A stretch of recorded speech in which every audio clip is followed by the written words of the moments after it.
Have you ever wondered what really happens behind the scenes when you make a payment, take out a loan, or read that the Bank of England is doing something called quantitative easing? Now, we usually think of money as the cash in our wallets or the deposits we see in our bank accounts. But beneath that layer of money is another type that almost nobody outside of finance ever sees. It's called reserves, and it's the hidden foundation of the modern financial system. In this video, I'm going to walk you through exactly what reserves are, where they come from, and how central banks use them to manage the economy. By the end, you'll understand why reserves are not cash in the way that we normally think of it, but instead, accounting entries at the central bank that quietly keep the entire financial system running. So let's dive in. First of all, what are reserves? Well, reserves are electronic balances held by commercial banks at the central bank. In the UK, this means HSBC, Barclays, Lloyds, and every other bank hold reserves at the Bank of England. Now, these balances are not deposits in the way you or I might hold them.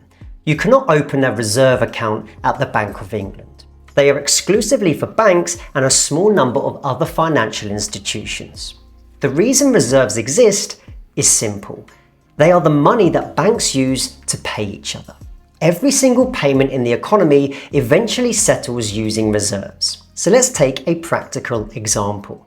Suppose you bank with HSBC and you transfer £500 to a friend who banks with Barclays. From your perspective, it's simple. Your HSBC balance goes down by £500 and your friend's Barclays balance goes up by £500, and that's it. But behind the scenes, HSBC and Barclays need to settle this transfer. HSBC reduces its customer deposit liability to you by £500 and Barclays increases its deposit liability to your friend by £500. Now, to make this fair, HSBC's reserve balance at the Bank of England goes down by £500 while Barclays' reserve balance goes up by £500. So while you see money moving between two banks, what's really happening is reserves moving at the central bank. Without reserves, banks would not be able to settle payments between themselves and the system would quickly grind to a halt. Now, here's the important part. Reserves are not the same as cash. They are not notes and coins. You and I cannot withdraw reserves from an ATM. They exist purely as entries on the Bank of England's balance sheet. And on that balance sheet, reserves appear as a liability, just like banknotes. The key difference is that banknotes circulate among the public, while reserves stay locked inside the central bank's accounting system. Now, they are very real to banks, but invisible to everyone else. So think of it like this. Reserves are the fuel in the banking engine. You and I don't see the fuel tank when we drive the car, but without it, nothing would move. So where do reserves come from? Well, reserves only exist because the central bank creates them. Now, unlike commercial bank deposits, which are created whenever banks make loans, reserves are created through the central bank's own operations. Now, there are a few main ways this happens. The first is through asset purchases. Now, this is the mechanism most people know as quantitative easing, or QE for short. When the Bank of England buys a government bond, it pays for it by creating reserves. So let's take an example. Suppose the Bank of England buys £100 million of gilts from a pension fund. The pension fund doesn't have an account at the Bank of England, but its commercial bank does. So the Bank of England credits that commercial bank's reserve account with £100 million.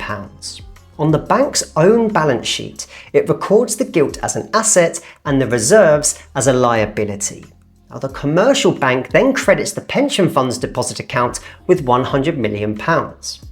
From the pension fund's perspective, it has simply swapped gilts for deposits. From the bank's perspective, it now holds £100 million more in reserves and has a new deposit liability to the pension fund. From the Bank of England's perspective, it has expanded its balance sheet, holding a new asset and issuing new reserves. The net effect is that brand new money enters the system. The pension fund now has £100 million in spendable deposits, the commercial bank has more reserves, and the Bank of England has a new government bond on its balance sheet.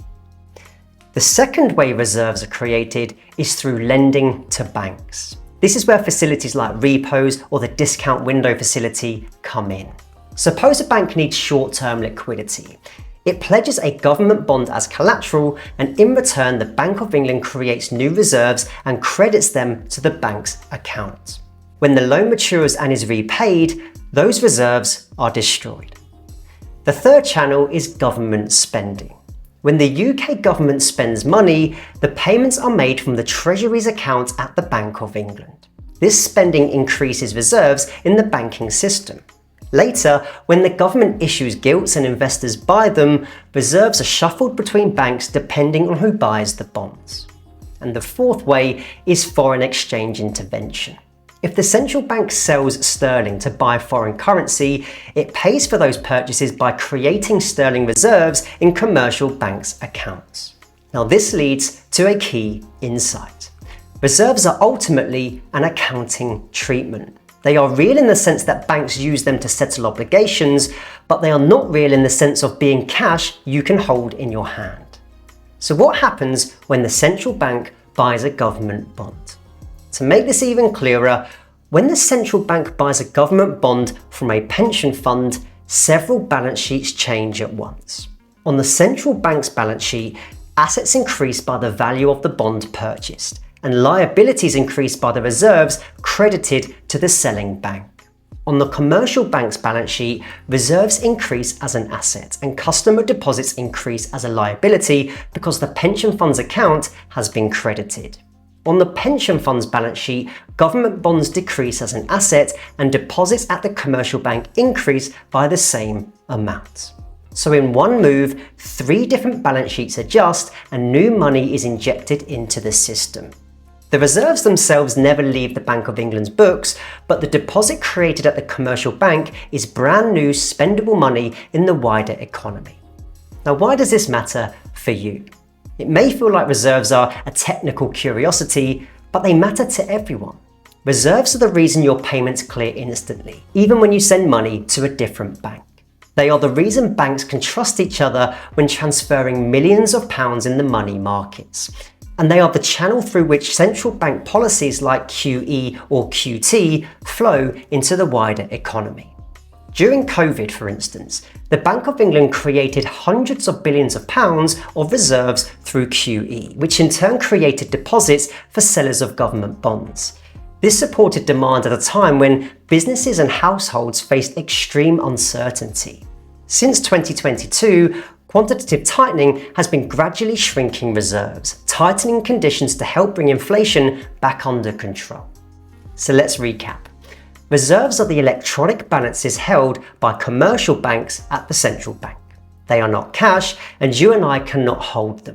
They exist as accounting entries, but they are the ultimate settlement asset in the financial system. They are created when the central bank buys assets, lends to banks, or facilitates government spending.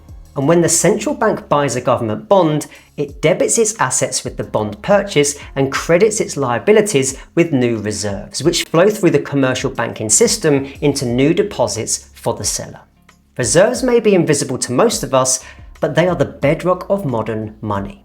Without them, banks couldn't settle payments, central banks couldn't manage monetary policy, and the financial system wouldn't function. And that is how reserves work. The hidden money that keeps everything else moving. If you found this video helpful, don't forget to like, subscribe, and hit that bell icon for more videos just like this one. If you're keen to learn more about finance, be sure to check out the industryportal.com, link in the description below. Thanks so much for stopping by, and as always, keep growing, keep learning, and I'll see you in the next video.